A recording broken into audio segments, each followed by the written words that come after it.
economy. However, what we're going to start with first is doing a little review of Chapter 2. Now, after we get through Chapter 3, we're going to have our first exam in here. I'm kind of weighing some options, guys. I wanted to let you know the way I'm kind of thinking here. Because we've been doing online Fridays, and because they've been going, I think, really well, I'm considering the following. I want you guys to think about it. I'll be looking forward to your feedback. What I'm thinking about doing is doing the first test traditional, where we actually do it during class time. You guys will come here. You're going to use your laptops to take the test. If we have good results from our first test, if I see that people are studying, they're putting the time in, I might be convinced to do some of our other tests this semester as online open book open notes. What do you think about that idea? You like that idea? Oh no, you gotta earn your way into that first. Is that a fair exchange, guys? You do well in the first exam. I see you taking it serious. Maybe we can do some of our other ones online. Now, the final exam in this class, I have to do in person. That's something they hold me to.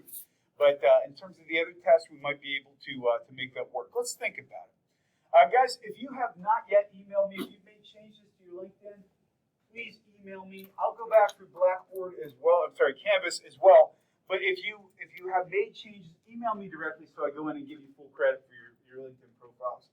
And overdue at this point, we had an ethics discussion posting that was due, tonight on midnight on the mining of cobalt in Africa. So don't forget to do that. That's an easy 10 points just for watching a pretty interesting yet disturbing video. Guys, we also have a guest lecturer who's going to be coming in over Zoom on Friday. His name is Charles Lancaster III. That's a very distinct sounding name, like Charles Lancaster. Doesn't that sound like a very rich name? This guy's doing really cool things with technology. One of his big ideas is building digital communities, the idea of building connected people online. He's going to talk to us about some things he's learned about recipes for success. He has 5 principles for success in life and business. He's our EIR, and that stands for Executive in Residence. So he'll be visiting with us online on Friday. I think it's going to be a really great presentation. So he'll be your presenter, but I'll be there with you on Friday on Zoom.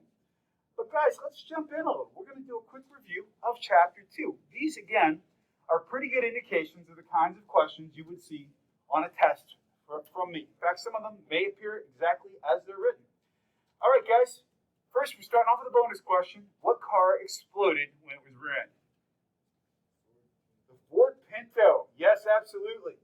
So if we have a fraud where we're paying returns to existing investors from funds contributed by new investors, what's the best term for this? Is it a scam, a Ponzi scheme, a bait-and-switch scheme, or a shell game scheme? What is the best term? Yes. It is a Ponzi scheme. By the way, do you guys know that's actually named after an actual person whose last name was Ponzi? He was a guy in Italy who did the first big Ponzi scheme. True or false, guys? Emphasizing the prevention of unlawful behavior by increasing control and preventing wrongdoing is an integrity-based ethics code. Is that true or false? Ooh, it's false. What kind of ethics code is it? Compliance. Yep, we can make people behave even if they don't really want to.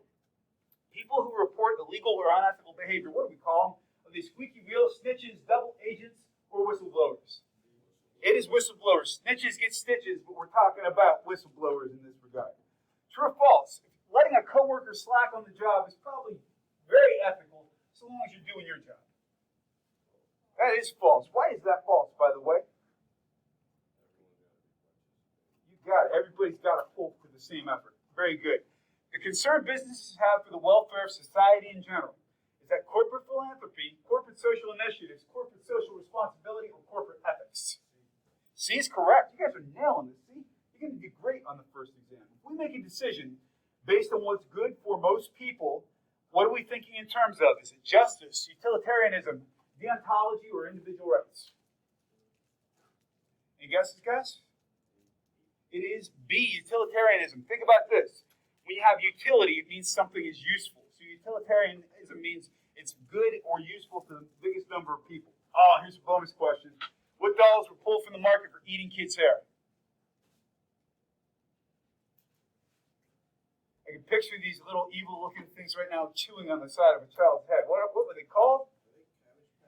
They were indeed Cabbage Patch Kids. Look at this spawn of Satan. Look at the dead evil in its eyes. Don't trust them. Don't turn your back on it. The goal of corporate social responsibility is it A, illegal and irresponsible behavior, B, irresponsible but legal behavior, C, legal and responsible behavior, or D, none of the above. When you don't know the answer, what's always a good guess? What's that in the room? C. If you don't know the answer, C is always a good guess. In this case, it's correct. I don't know why we have a bias for the letter C, but we do. Could somebody in this room tell me one stakeholder for St. Francis? Who are they? Alumni is a great stakeholder. Let's get two more. Who are two other stakeholders? Students, you guys are the most important stakeholder. Is there one other stakeholder you can think of? You got it? Yes.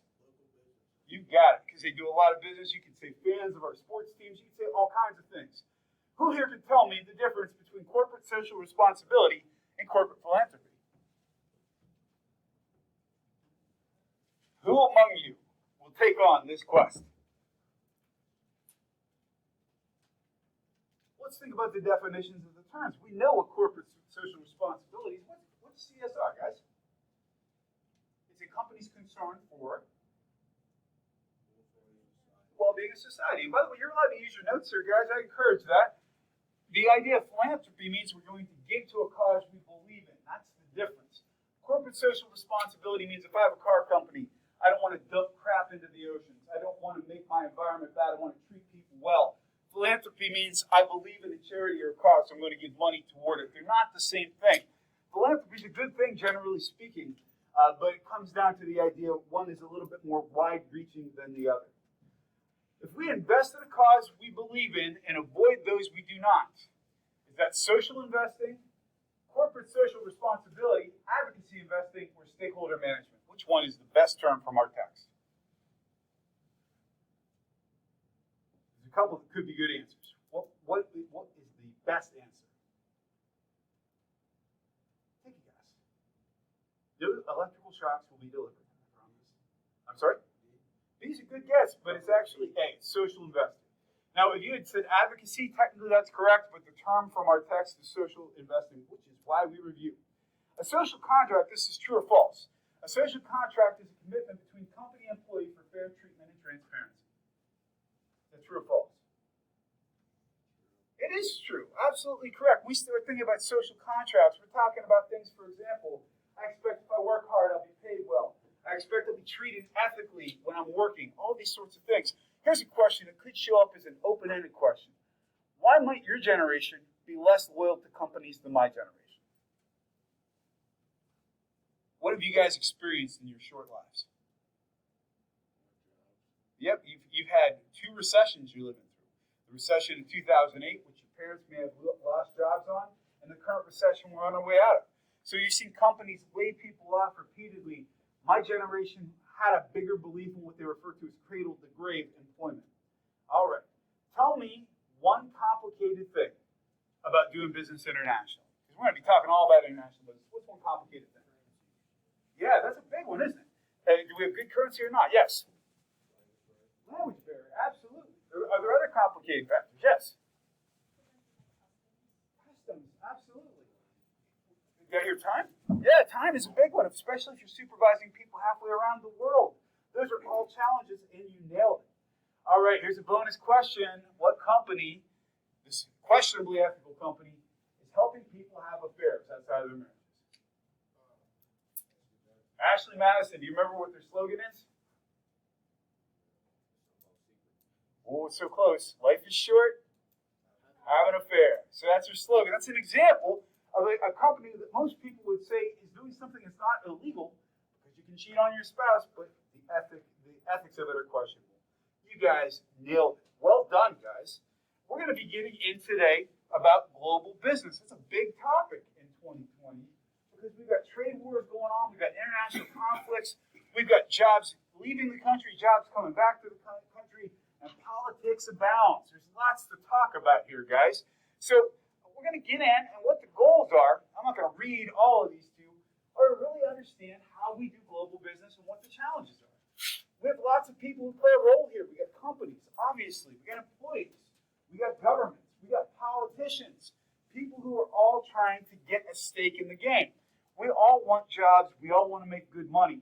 The question is, how are we going to do it? If you own a company, before we even get in, let's say you own a company that manufactures something. What are we manufacturing? I'm sorry? Yeah, we are manufacturing good, but what would be an example of something we might want to manufacture? Sneakers. We're making sneakers. Why might you think about taking your manufacturing offshore if you were a sneaker manufacturer? So we might be able to sell locally over there for sure. What about a cost factor? Is it good? It's cheaper to make it internationally. And there's ethical issues along with that too. The ethics we learned about in the last chapter are going to play a role in this chapter.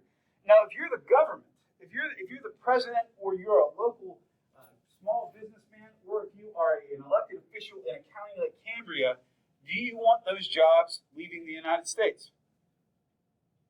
No. You want people to have employment and pay taxes and to contribute to their local economies.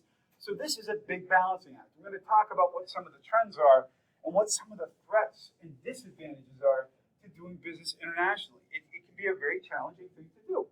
So let's talk, guys. I love this picture. This is a Chevy Corvette. By the way, who are my car guys in here? Who likes cars? What's unique about the new Corvette? Oh, it's something even you can't even really see it from here. It's a mid-engine car. They put the engine in the back. It is a true world-class sports car.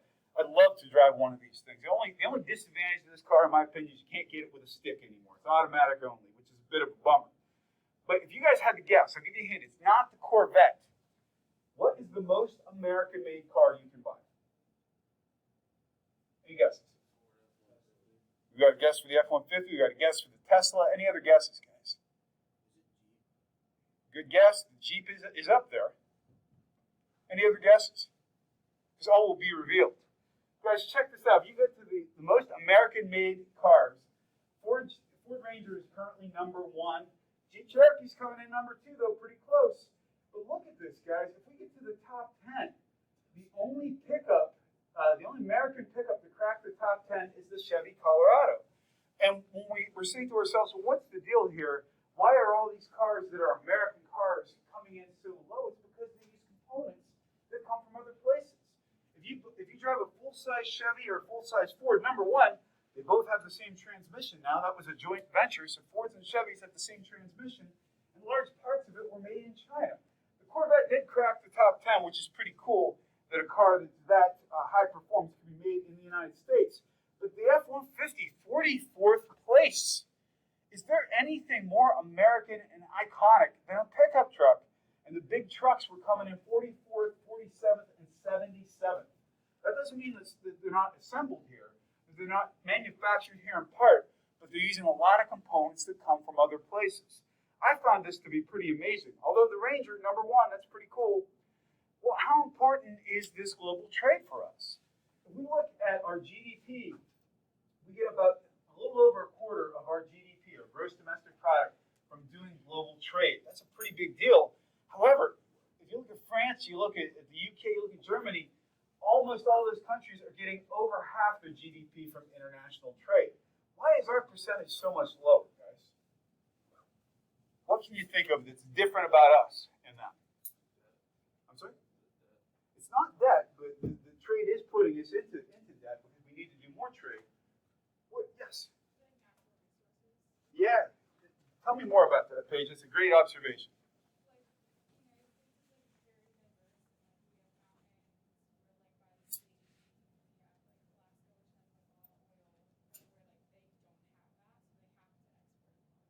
That's a really great point. We have large amounts of natural resources, and honestly, we have a big population and a big country. So we can sell to ourselves an awful lot. I know it sounds ridiculous to say, but if you look at France, UK, Germany, those countries are the size of some U.S. states. So we have a lot more internal trade maybe than these countries do as well. How about proximity? If you're in Europe, you're in proximity to tens of countries. With us, we've got 2 other countries we can easily touch. We've got Canada and we've got Mexico. And they're 2 of our top 3 trading partners. But we have a different scenario. So we're doing 28% of our GDP growth is from global trade, from doing products outside the country. Yes, sir. The number, if it fluctuates between these, it usually goes Canada, China, Mexico. So China's been in the top 3 for a long time, though. We do a lot of trade with China. That's a good question. I mean, right now, the funny thing is, this trade war we have going on with China is not new. Like, we have taken them on at different times in terms of things like currency manipulation. This is probably the most volatile I've seen relations in my lifetime between us and China. I think that the trick is going to be we've got such economic investment in that country, and they've got such economic investment in our country that pulling out of either is going to be a bloody mess. Like, it's not going to be easy. That being said, we've got lots of reasons we want to do business with people other than China. We're going to talk about that too. Guys, if we're importing, it means we're pulling things in from other places. If you want to know what's in it for you, importing, why is that a good thing? What do we get out of imports? How many of you? Yeah, go ahead. We definitely can make profit if you're selling. But let me ask you by show of hands here, how many of you like strawberries? Oh, I love strawberries. Strawberries first thing in the first part of the year. In fact, if you ever have a Valentine, one of the most romantic things you can get are chocolate-covered strawberries. Some people just love those things. Can we grow strawberries in most parts of the United States in February? No, we can import them from other places. So we benefit from imports because we get products we could not have access to. I don't know about you guys, but I love chocolate. We don't grow a lot of cocoa in the United States.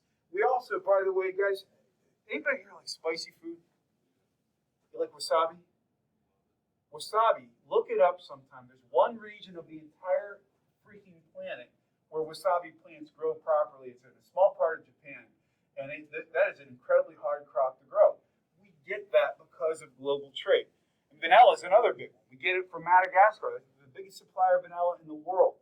So imports benefit us. Exports means we sell to other countries. We export lots of stuff in this country, guys. We export cars. We export a lot of raw materials. As Paige pointed out, we have a very robust natural resources buildup here in the United States. We export a lot of petroleum. So we're pretty good at exporting things too.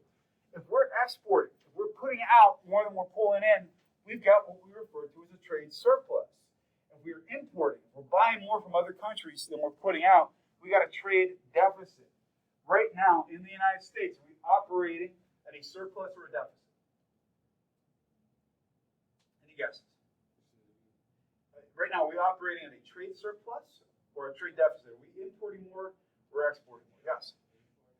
We are. We are the world's largest importer. Nobody buys more from other countries than we do. And that's a sign of power in the fact that we can buy from other places, but it also can be a disadvantage because jobs sometimes are leaving the country. And then we get into what we refer to as balance of payments.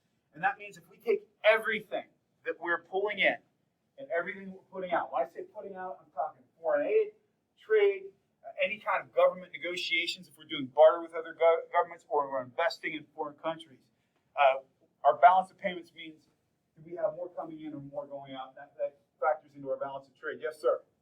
If we buy so much from other countries, how do we get all the goods like for the army and stuff like how we got the best on best stuff like jets and we're doing like better things than other like countries and like Russia? That's an excellent question.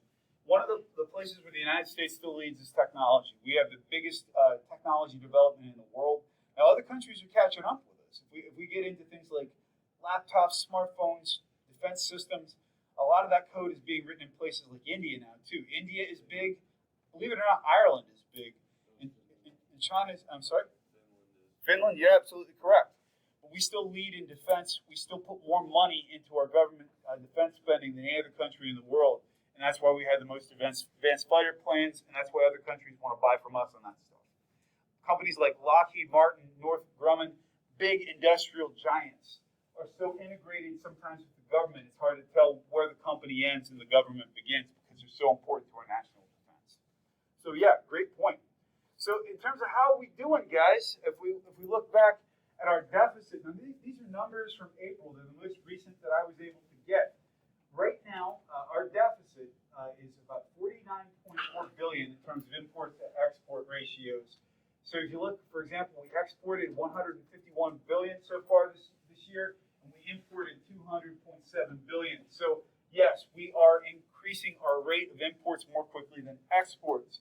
That's a number we want to see change. But the trick is we have to be competitive to get there. And that's something we're going to talk about as well. So who are the biggest importers? Obviously, the United States. If we take everything in the world that we import, every year we import about $2.4 trillion worth of stuff. Anybody remember what's our GDP? Yeah, like about 20 to 22 trillion. That's a substantial point. So we're importing about 10% of our GDP. Now China isn't far behind us. They're importing a lot too. But look how the numbers drop off when you get to Japan and Hong Kong, finishing out the top 5. So we're still the world's biggest consumer. And that's honestly why other countries want to do business with us so much. Right now, the biggest exporter in the world is China. They're exporting not just to the United States, but everywhere. But check this out. If we look at the U.S. and Germany, Germany's a lot smaller than we are, and yet they are almost matching us in terms of exports. Why is that, guys? What is Germany doing so well? That's an excellent point, the BMW, because you're onto something there. They're a very efficient industrial culture. They know how to make things that are very well made and very will sell for a high dollar item, sell for a high dollar amount, but they can keep their costs down. Yes. No, it's Bavarian Motor Works, so they're German. If you go right now, some of the biggest luxury car companies, you've got BMW and Audi, both coming out of Germany. Volkswagen's part of the same group, so is Porsche. So like very high demand cars are coming out of that country, as well as Germany does a lot of banking and they have a lot of financial services. They do those sorts of things as well. But we can see that a lot of exports are coming from countries other than us. Although, how about that? The Netherlands, cracking the top 5. Gotta love it. So, guys, when a country has an advantage that nobody can really touch, we call it absolute advantage. That doesn't mean there's no chance of knocking this person or this country out, but they have a very unusual advantage. Saudi Arabia, for example, until we got hydraulic fracturing up and operating, had pretty much a lock on the global oil supply. If somebody made a noise in Saudi Arabia and said we're shutting down production, it would ripple throughout the world. So they have an absolute advantage. If you go to places, for example, like Africa, Africa has an absolute advantage with things like rare earth elements, although we're starting to discover those in other places now. So that kind of advantage means that we have a reason to trade. We have a comparative advantage. It means, for example, if I've got large supplies of raw materials here in the United States, we've got large forests. We by the way, the United States is one of the largest exporters of timber and wood in the world. So we can export things to other countries and get things that we want. It's very easy to grow lumber here in the United States. It's very difficult to grow vanilla. And what was the other one I was mentioning? Yeah, exactly. What's the name of that stuff? My brain is failing me today. Wasabi. That's a fun word too. Wasabi. You can't not smile when you say wasabi. So the concept that we have that powers our economy, that powers capitalism, is free trade. That means we can buy what we want from who we want to buy from. I had used the example that we have these gigantic ice cream aisles in the United States because we got big supplies and lots of people making a product we can pick from. But we get a lot of our fruits and vegetables from Mexico, especially during the wintertime. Free trade means that we're putting few barriers in place and there's open competition. It is idyllic. It's the way that capitalism was intended to work. That being said, we're in an environment right now where we're putting tariffs on a lot of stuff coming into the United States, and the purpose of a tariff is basically to make homegrown industries more competitive. This is something that's been very commonly done in many countries for many years. But we're probably in the United States more involved with tariffs than we've been in a long time. Although we were doing some tariffs in the 70s, we're going to talk about as well. And what we refer to that as trade protectionism.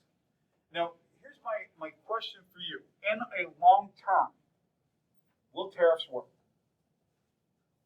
Are tariffs good in the long term? And why is that? Because what happens if we put tariffs up? Exactly right. So let's say, for example, we decide we got two countries here that are all getting along pretty well.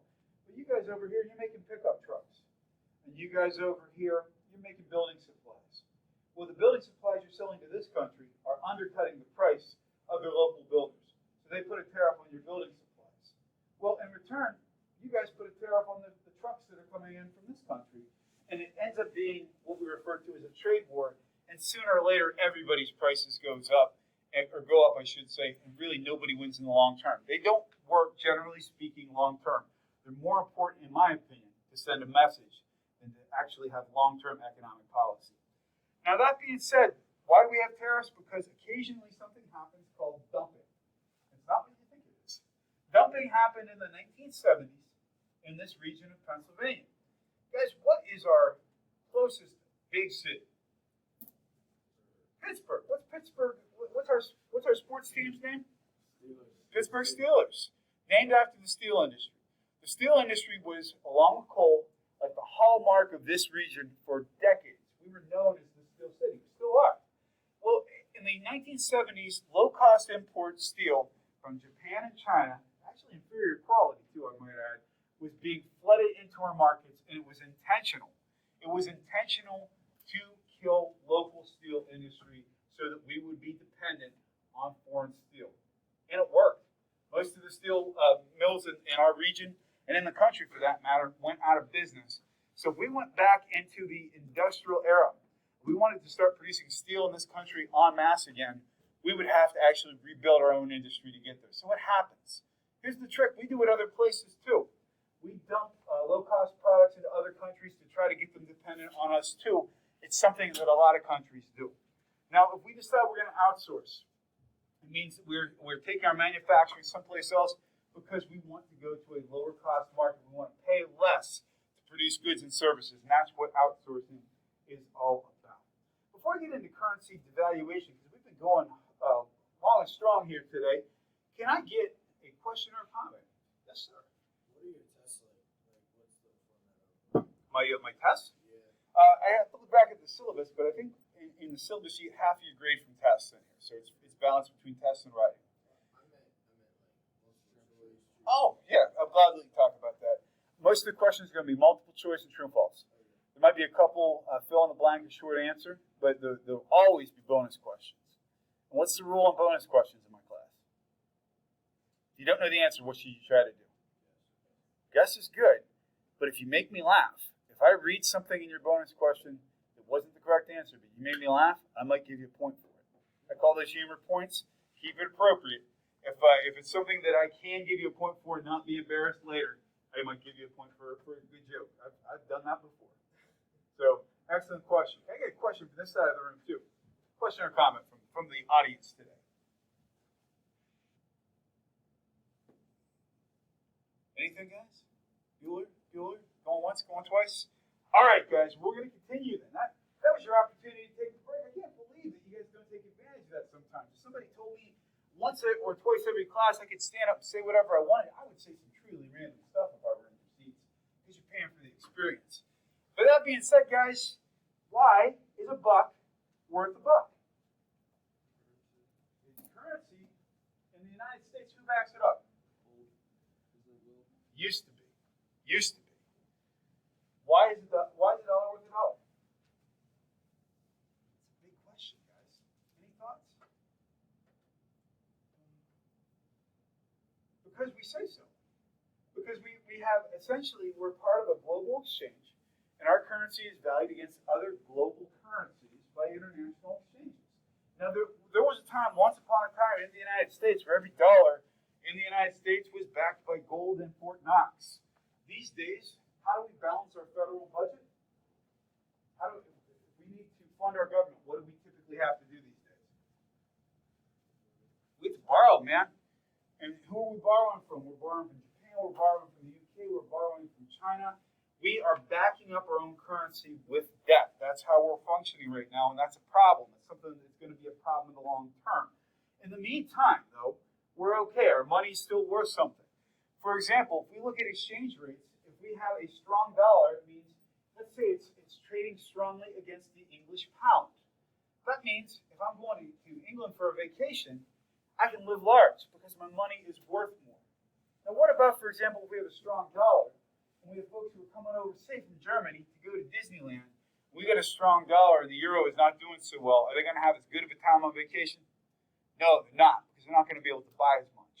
So a strong dollar can be good because it increases our spending power and our international economic power.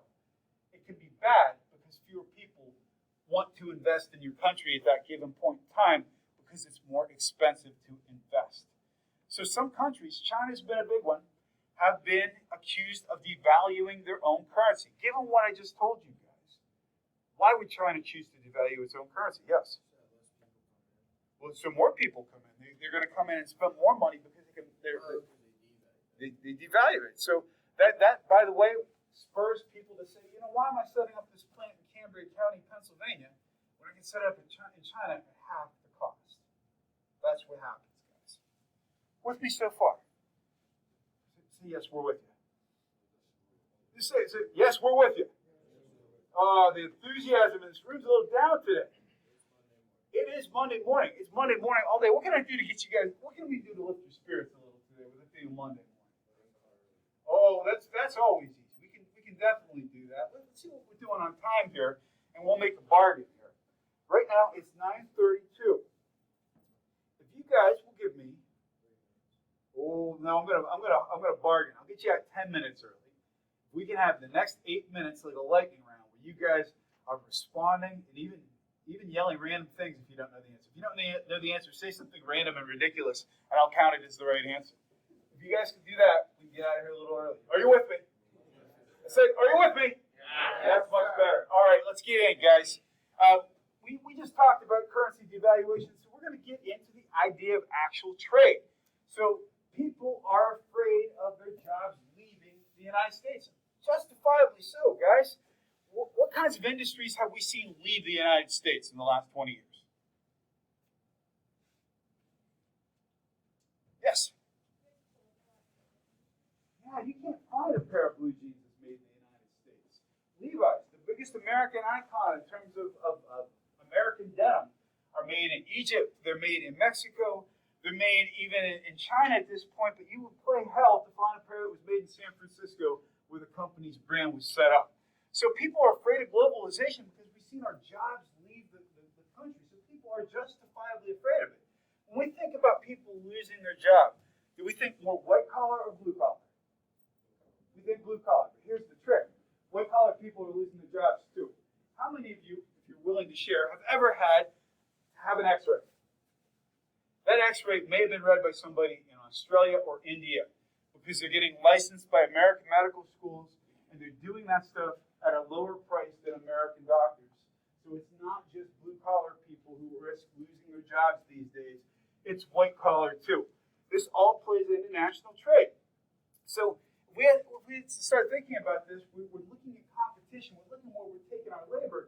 And remember, we're at the 8-minute lightning round here, guys. What country has either the highest or lowest minimum wage? Who has the lowest minimum wage? Good guess. There's actually one closer to us with a lower wage. It is Mexico. It's just a little over $1 an hour. That is their minimum wage. Who has the highest minimum wage? You would think. But in reality, it's Luxembourg, which is a country right next to Germany that's famous for financial industries. If you go to folks who are doing international banking, for example, that's the home of a lot of international markets. Mexico, $1.05. $1.05 is their minimum wage, guys. You want to know why things are being made in places beside the United States? Yes? So this country is kind of like us, where parts of it have different minimum wages, like how Pennsylvania isn't still like 7.50, 7.25. So, and in Seattle it's 15. Great point. So in the United States, for example, we have a central federal government, but we've got distributed government, state and local, who make those kinds of decisions. You're absolutely right. In Seattle, by the way, when the minimum wage went up to $15, had a lot of unintended consequences. We're going to talk about the $15 minimum wage because it didn't work out as much as people were expecting.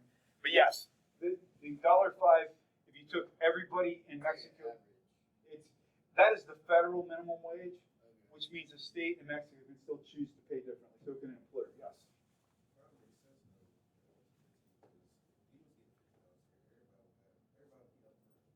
Well, it's true. But here's the problem with a $15 minimum wage. In fact, we're going to have a debate about this because it's a complex issue. On one hand, we don't want people not being able to eat. We don't want people not being able to pay the rent. But if you're an employer, and all of a sudden you have to go from paying $8 an hour to $15 an hour, how are you going to make up that cost? You're going to raise your prices, or you're going to lay people off? It sure is, man. How many of you guys have been anywhere on the West Coast in the last year or two? One of the saddest things I've seen, I was in San Jose, California, and San Jose is part of Silicon Valley. It is one of the most wealthy places in the world, and there are people sleeping on the streets because they can't afford places to live. I'm not saying it's not sad. It is definitely something we got to deal with. But when it comes down to business owners, generally speaking, the way they'll deal with it is by cutting costs however they can.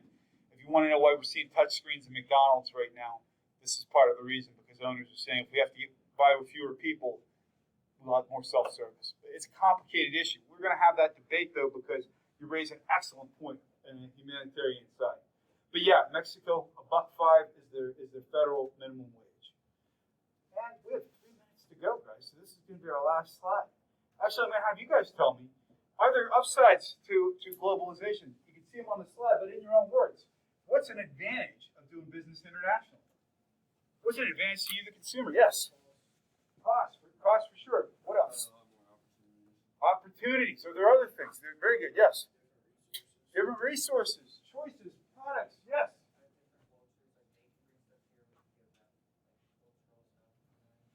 Yeah, we learn from this stuff. I don't know, but you guys, how many of you by show of hands like Thai food? Oh, I love Thai food. I just had Thai food last night, and I love that came to the United States. And so globalization gives us new ideas. It gives us opportunities. We can innovate, meaning we have more people competing with good ideas, and consumers generally benefit from it. We're going to talk about the downside of it in the next class. Well, check this out. Because you guys were so participative, I'm not only getting you 10 minutes out early today, I'm getting you 12 minutes out early today. But it just means on Wednesday, we're going to hit it a little harder. We're going to get through some of this content. You guys have a great rest of your Monday.